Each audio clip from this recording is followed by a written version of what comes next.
अस्सलामुअलैकुम नाजरीन, मैं हूं जैगम अब्बास और आप देख रहे हैं हेल्थ टीवी। नाजरीन, इस पुरशोर दौर में जहां पे हर चीज़ की कीमतें बढ़ रही हैं, वहां पे बीमारियों का तनासब भी उसी हिसाब से बढ़ रहा है। और अलमिया ये है कि हमारी आवाम, हमारे लोग इस बात को समझने के लिए तैयार ही नहीं है कि दुनिया में अल्टरनेट मेडिसिन नाम की भी कोई चीज़ है। जबकि हम दीगर तरक्की याफ्ता ममालिक की तरफ जब देखते हैं तो उन्होंने दीगर बहुत सारी चीज़ों को अल्टरनेट मेडिसिन के तौर पे इस्तेमाल करना शुरू किया हुआ है। और यहाँ तक कि उन्होंने एक्सरसाइज को और ख़ुसूसन योगा को अल्टरनेट मेडिसिन का दर्जा दिया हुआ है। पहले लोग एक्सरसाइज से हम किस तरीके से इलाज कर सकते हैं इस बात को मानने के लिए तैयार नहीं थे, लेकिन एक शोबा मेडिकल साइंस में ऐसा आया जिसने इस चीज़ को साबित कर दिया कि एक्सरसाइज से भी हम अपनी दीगर चीज़ों का इलाज भी कर सकते हैं और उन्हें अल्टरनेट मेडिसिन के तौर पर भी इस्तेमाल कर सकते हैं। मसलन जो डीपीटी डिप्लोमा इन फिजियोथेरापिस्ट हमारे आजकल करवाया जा रहा है दीगर तमाम मेडिकल कॉलेज और यूनिवर्सिटीज़ में। इसी तरीके से नाजरीन, दीगर ममालिक में जितने भी तरक्की याफ्ता ममालिक हैं, उन्होंने जितने भी गल्फ़ ममालिक हैं, उन्होंने भी योगा को अल्टरनेट मेडिसिन का दर्जा दिया हुआ। जबकि हमारे यहाँ ऐसा लोग पता नहीं क्यों इस बात को समझ नहीं रहे। तो नाजरीन, आज हम जिस चीज़ के बारे में बात करेंगे वो है high blood pressure. High blood pressure किसी भी टाइम किसी भी जगह पे अपने पेशेंट को तंग कर सकता है। ऑफिस में बीपी हाई हो गया, मेडिसिन नहीं है, प्रॉब्लम हो सकती है।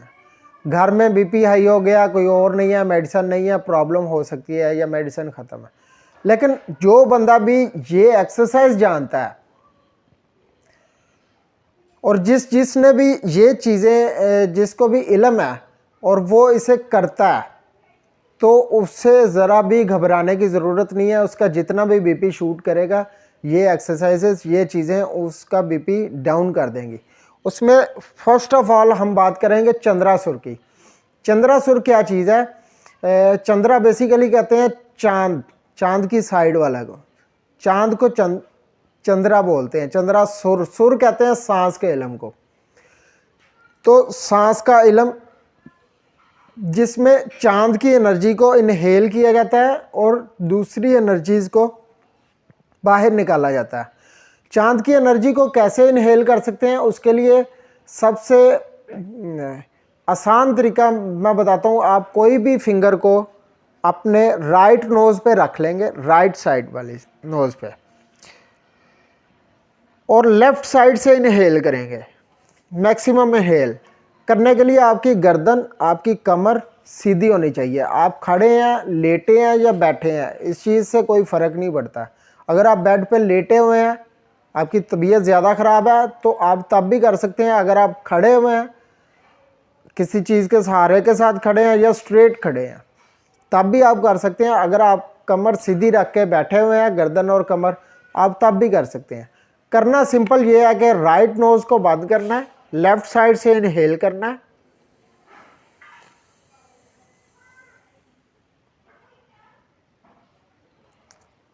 और लेफ़्ट को बंद करके राइट से एक्सहेल कर देना है। इसी चीज़ को आपने दोहराना है। आप 5 मिनट, 10 मिनट, 10-15 दफ़ा, 20 दफ़ा, ज़्यादा भी कर सकते हैं। जब आपको लगे कि आपका बीपी नॉर्मल हो गया, तो आप इसे करना छोड़ दें। दोबारा दोहरा देता हूँ कि राइट नोज़ को बंद करना है, लेफ़्ट साइड से स्लो आपने सांस को इनहेल करना है, और लेफ़्ट को बंद करके, इनहेल करने के बाद बंद करके राइट से एक्सहेल कर देना है। सांस को रोकना नहीं है। कुछ लोग ऐसा करने की कोशिश करते हैं कि इनहेल करने के बाद रोक लेते हैं। रोकना नहीं है, आपने लेफ़्ट साइड से सांस लेना है और राइट साइड से आपने एक्सहेल कर देना है। सिंपल। और सेकंड चीज़ हम क्या बताने लगे हैं, अगर आपके घर में ठंडा पानी है तो 1 कप आप ठंडे पानी का लें और अपने लेफ़्ट साइड के थंब को उसमें डिप कर दें। आपने कप में जब लेफ़्ट साइड का थंब डिप करना है तो 5 मिनट 10 मिनट तक अगर आप रखते हैं तो 10 पॉइंट ये बीपी को नीचे ले आता है, बल्कि इससे भी जल्दी ये असरअंदाज होता है इंसान की बॉडी पे। तो नाजरीन, हाई बीपी के लिए ये 2 चीज़ें आपको बताई हैं, आपकी दुआ लेने के लिए बताई हैं। दुआओं में याद रखिएगा। अल्लाह हाफ़िज़।